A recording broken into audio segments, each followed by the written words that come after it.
This is when I started to turn my life over. I didn't know anything about Jesus. Just balls of light would come in like this. And then I got led to a bookstore, a book in the bookstore called The Kundalini Awakening by this Gopal Krishna or something, Gopi Krishna or something.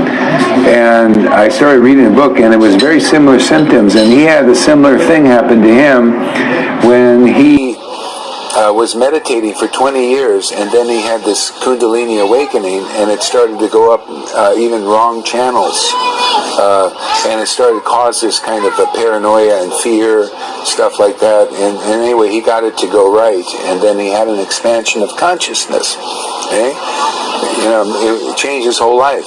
And so, funny thing is, I thought, man, I could relate to that. And right after that, person just out of nowhere moves in to right below where the apartment where I was living with my parents.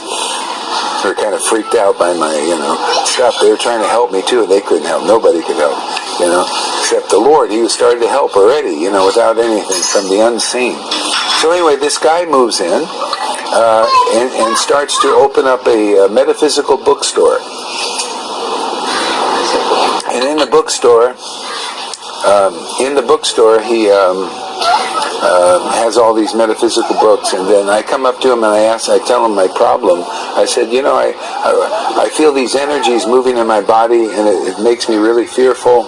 I feel like right before I fall asleep, this energy starts rising up inside my body, and it gets into my head here. It's like a powerful rushing river going up to here, and it starts grinding. It starts grinding. And he said, "Oh yeah, that's a Kundalini awakening, and it's your chakra, and the crown chakra is blocked, so it can't. The energy wants to come out, can't come out. So if you want, you can attend one of our meetings tonight." I think it's the same day. Come to our meeting, and we open these chakras. But he said, "Yeah, I want to warn you.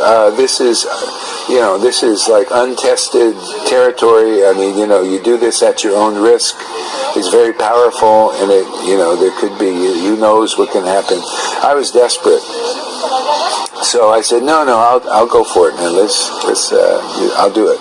So anyway, I go into this meeting, and he's sitting there in a lotus posture. Oh, at first he showed me these pictures of his guru. And they didn't have Photoshop back then. His guru was drawing in these lightning bolts. They were coming down in his meditation. He's sitting there, and lightning just, it looked real, So anyway, he's sitting there at that night, and there are a few other people around. Matter of fact, somebody else I knew from somewhere else was there, but I didn't know he went there, and he was there. And so anyway, he goes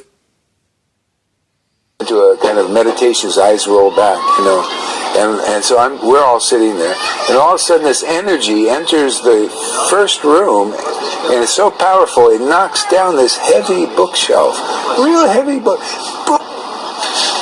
Yeah, so it knocks down this heavy bookshelf, and it goes boom, and then the energy comes into the room and goes right into my body, and I started to feel these hot and cold flashes, and where my body temperature goes really low and really high, low, like kind of like a menopause thing. Start sweating a lot, and then getting real cold, up and down. Anyway, he saw this, and he said, "Oh, something's, I don't know, maybe we should stop." And then he said, "You better go, you're too sensitive." So anyway, I went home, and that night I was laying on my couch, and I felt this energy that I've always felt, just started to rush up my front part of my body again, up there, and I thought, here we go again. Oh no, it's going to sit and grind in my head, But anyway, I felt like I was dying, because it was coming up, and then got up into the head area, and then I felt like I'm dying.